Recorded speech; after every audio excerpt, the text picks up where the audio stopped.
तर मी म्हटलं तसं मुळात की ह्या 2 वेगळ्या व्यक्ती आहेत. त्याच्यामुळे माझ्यापेक्षा जर वेगळ्या अ, गो वेग दुसरी व्यक्ती आहे, ती तिच्या बुद्धीनं विचार करणार, तिच्या बुद्धीनं चालणार.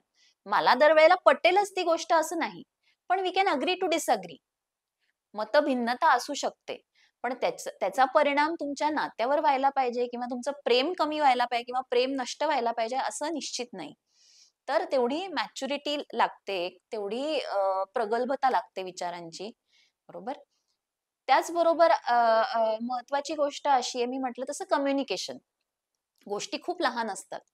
पण आपण बऱ्याचदा आपला नवरा आहे, आपली बायको आहे म्हणून काय आपण कसंही बोलू शकतो. आपण खूप गोष्टी गृहीत धरतो, की मग काय झालं? मी बोललो तर माझ्या बायकोलाच बोललो ना, एवढं काय त्याच्यात? एखाद वेळेला तोंडातून काही निघून गेली शिवी, तर एवढं काय त्याच्यात? एखाद्या वेळेला काही फिजिकल व्हायलन्स झाला, एखाद्या वेळेला काही मी मारलं, तर त्यात काय एवढं? तर हे गृहीत धरण्यामुळे बरेच प्रॉब्लेम्स येतात.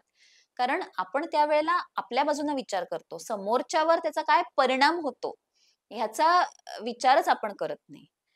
त्याच्यामुळे जेव्हा तुम्ही दुसऱ्या समोरच्याशी संभाषण करता, तेव्हा ते कशाप्रकारे करता? तुम्ही प्रॉब्लेम सॉल्व्हिंग मोडमध्ये करता, की ठीक आहे हा प्रॉब्लेम आहे आपल्यासमोर, आपल्या घरात हा प्रॉब्लेम आहे. तर आपण कशा पद्धतीने दोघं मिळून सोडवू शकतो? असा तुमचा ॲटिट्यूड आहे?